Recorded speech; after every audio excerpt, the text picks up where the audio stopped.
بسم الله الرحمن الرحيم.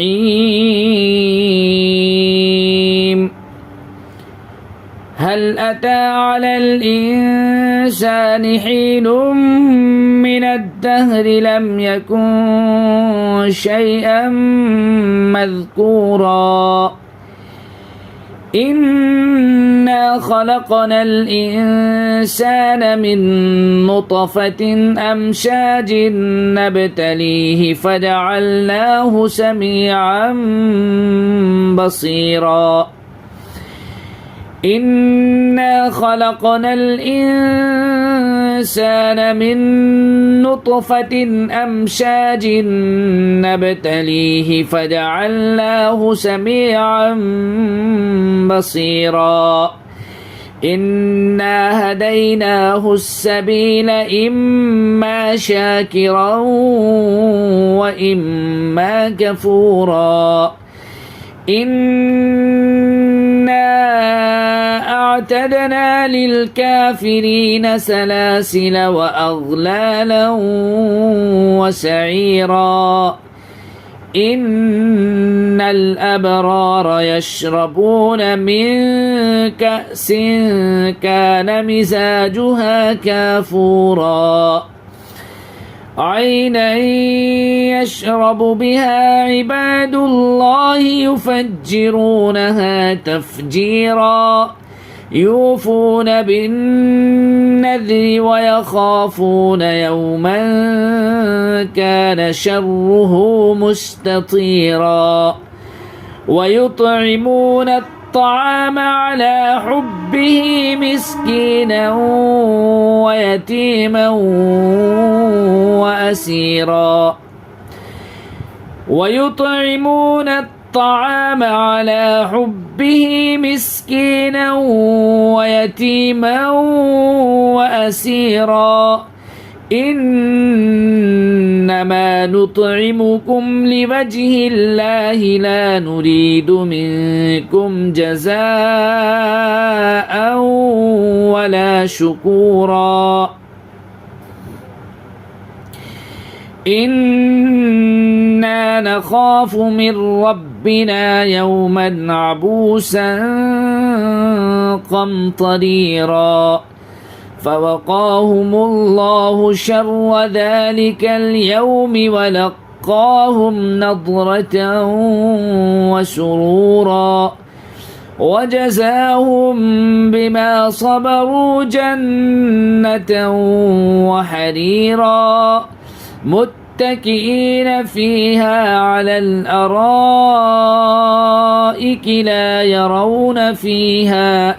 لا يرون فيها شمسا ولا زمهريرا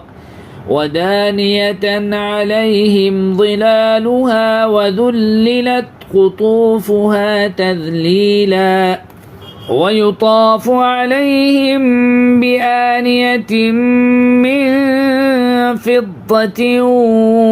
وأكواب كانت قوارير من فضة قدروها تقديرا ويسقون فيها كأسا كان مزاجها زنجبيلا عينا فيها تسمى سلسبيلا ويطوف عليهم بلدان مخلدون إذا رأيتهم حسبتهم لؤلؤا منثورا وإذا رأيت ثم رأيت نعيما وملكا كبيرا عاليهم ثياب سندس خضر واستبرقوا وحلوا أساور من فضة وسقاهم ربهم شرابا طهورا إن هذا كان لكم جزاء وكان سعيكم مشكورا إنا نحن نزلنا عليك القرآن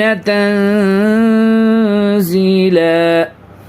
فاصبر لحكم ربك ولا تطع منهم آثما أو كفورا واذكر اسم ربك بكرة وأصيلا ومن الليل فاسجد له وسبحه ليلا طويلا إن هؤلاء يحبون العاجلة ويذرون